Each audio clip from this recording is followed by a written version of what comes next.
Okay, so we are going to keep talking about stoichiometry. The word stoichiometry, like I said, just really means the math of the chemistry. And the podcast talked about the different steps, and we're building up.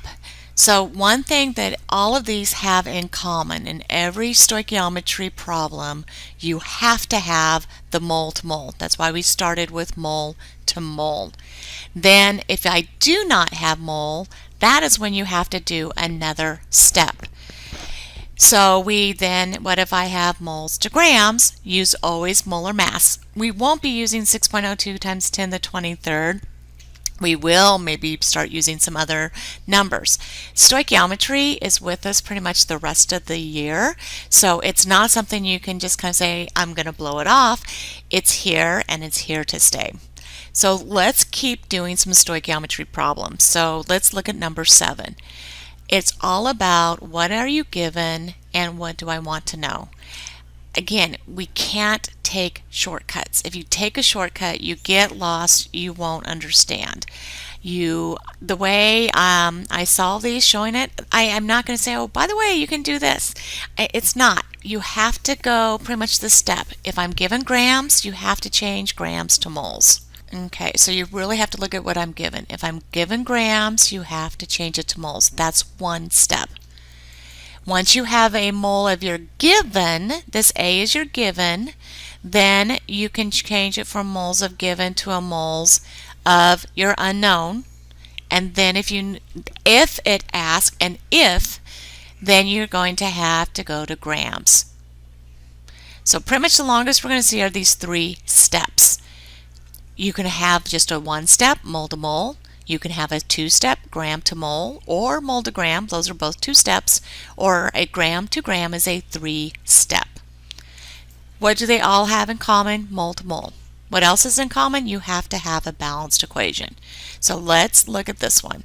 When I'm reading the problem, 60.03 grams of propane. That is my given.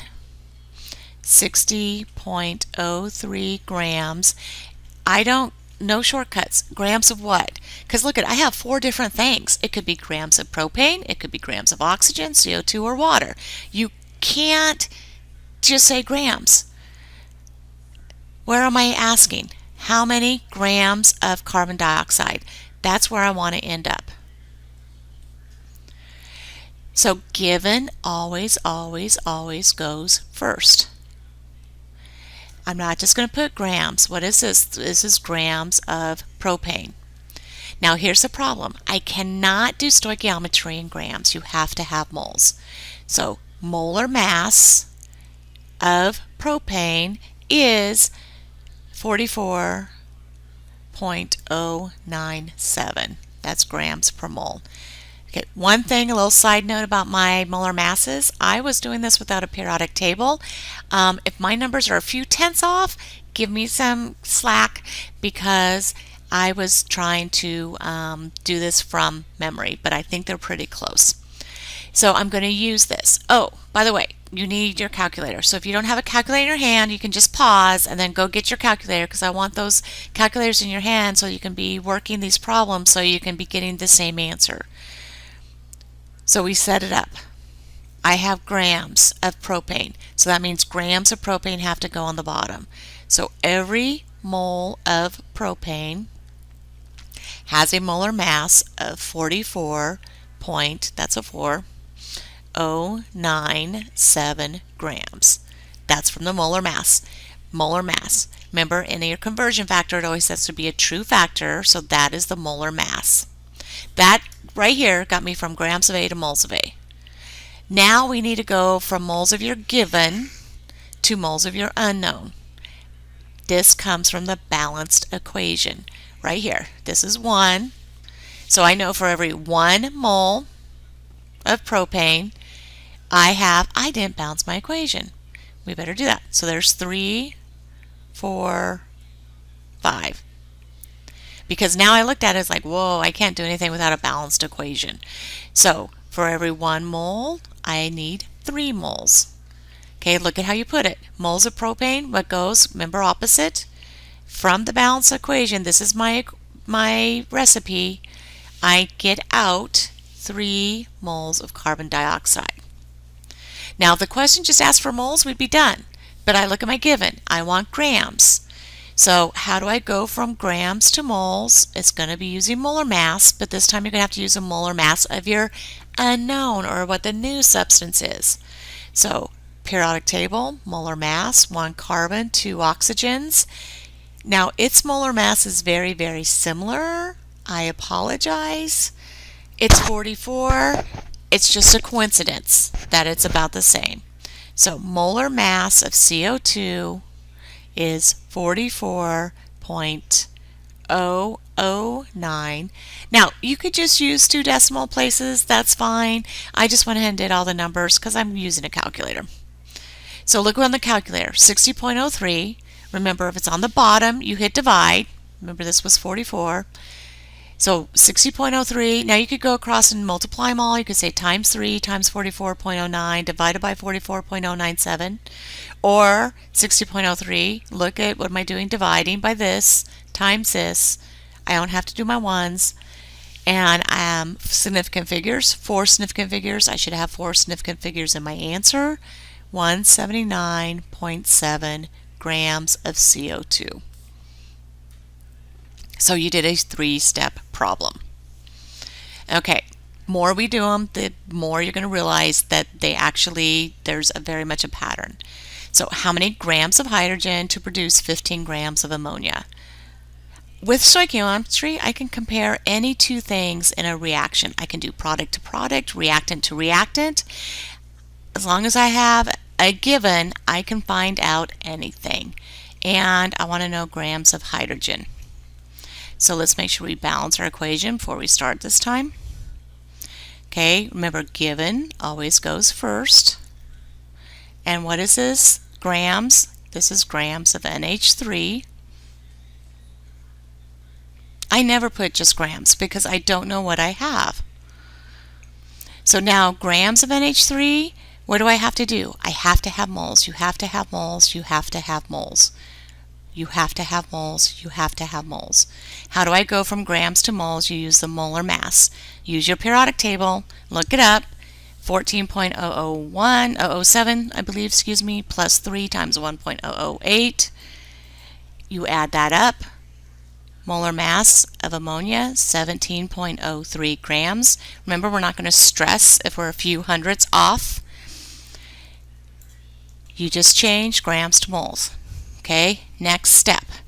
Go from your given to your unknown. We need to find something that relates these two.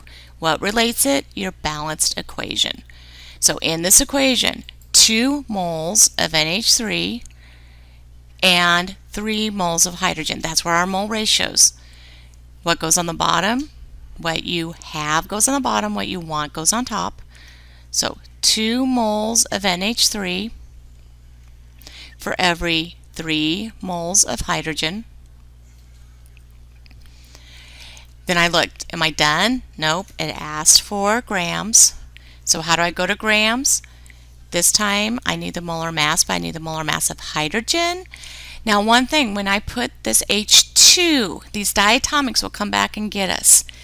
I need to make sure that my molar mass matches what I wrote down. So I wrote down H2. So my molar mass has to be of 2 hydrogens, 2.016 grams. So I've got it set up. This is grams of hydrogen. Again, when the last thing you wrote is the same as your unknown, that's how I know I'm done.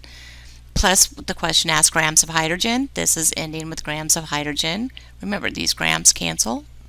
Moles of NH3 cancel. Moles of hydrogen cancel.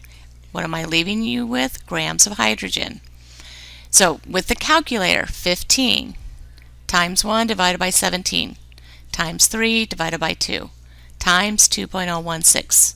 Again, we don't have to do the times 1 divided by 1s. If you want to, absolutely. 3 significant figures. So whatever the calculator says, you have to round it to 3 significant figures, 2.66 grams of hydrogen. So if you had to go shopping, you would have to get at least 2.66 grams of hydrogen. Okay, let's just keep doing them. So how many grams of silver when 65 grams of copper? Given is always what number have I given you? Well, I've given you grams of copper. What do I want to know? Well, how much silver can I get out of that? So, again, balanced equation, balance my nitrates, balance my silvers. Given always goes first, and it's 65 grams of what? Copper. We like grams in the lab. We don't like grams doing stoichiometry. So you have to figure out how many moles of copper do you have. Well, for every mole of copper, it would be 63.5455 grams. So if you look, you have just a little bit more than a copper, or more in the copper, excuse me, a little bit more than a mole of copper. First step, figure out how many moles. Second step, look at your balanced equation. I get out 2 moles of silver for every mole of copper that reacts. Okay, so I'm going to get about 2 moles of silver. I can't picture how much is 2 moles of silver, so that's why we typically have our answers in grams, because that's a little bit easier to visualize. So I know for every mole of silver I have, you will have 107.868, or 100. Again, we can do to 2 decimal places. You can put 0.868. Our answers will be close enough. And this is grams of silver. So 65, and again, you can go all the way across the top hitting multiply, then all the way across the bottom hitting divide. You can go one by one.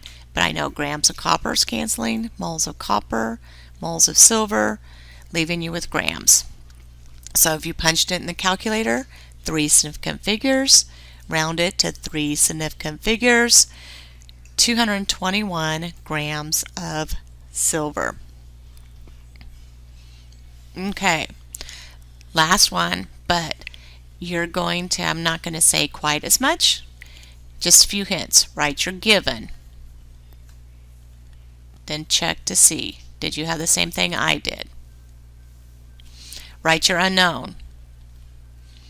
Did you have the same thing I did? Balance. Okay, what goes first? Okay, we have grams. We don't like grams. Well, we like grams in the lab. But to do stoichiometry, we need moles. So, molar mass.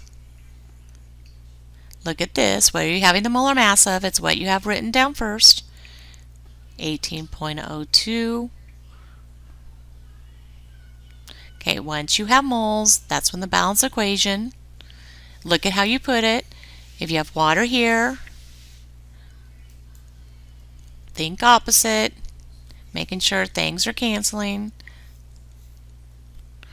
So I know moles of water, so I'm looking for oxygen.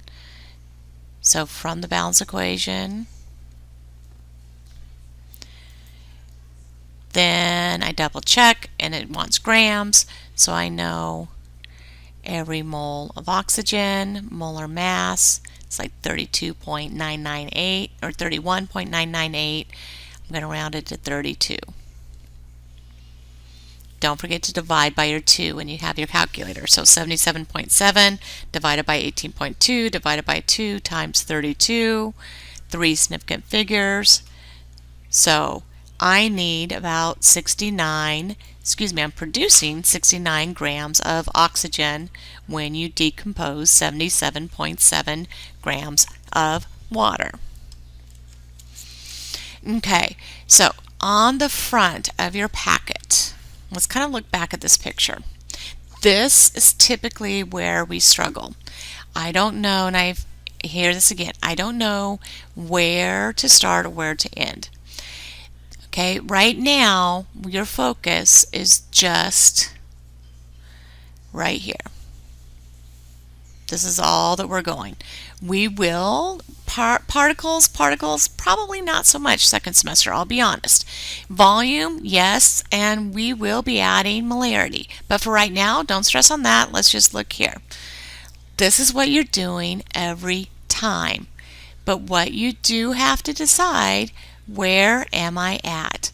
Where am I starting? Where do I need to go? So, mass of A, this is if your given is in grams. If it's given in grams, then you have to change from grams to moles. Okay, but if your given is in moles, I've done one step for you. This is where you would start.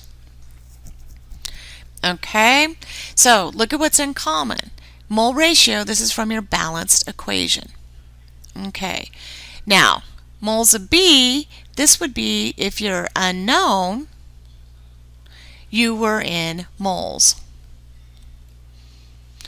Well, what if then, so sometimes if my given is in moles and your unknown's in moles, one step. If my given is in grams and my unknown is moles, 2 steps. Well, what if unknown then was in grams? This is how the words are going to help us to know. So if my given's in moles and my unknown is in grams, 2 steps. If my given is in grams, unknown of grams, that's when I have to do 1, 2, 3 steps. So a 3-step is a gram to gram. Not everything is always going to be 3 steps. You have to pay attention to the words. This is what dictates how many steps. That's why it's so important. The numbers are going to help you in the calculator, but the words, the grams, the moles, that's what's going to tell you how do I start and how do I end. So if you look on the next 2 pages, you have plenty of practice problems. But if I look, this one took less than 20 minutes, hence you have an hour to work on those problems. Mrs. Gunter or Mrs. Kabani is also going to be coming and help you. So work together. That's not talking about the weekend, but just work together and help each other. Now, I'll be back and we will definitely spend more time before the quiz. The quiz is not next class, but the next class. So give it a try, work together. I know that there's people in here who can figure it out, help each other out. And I will see you next class.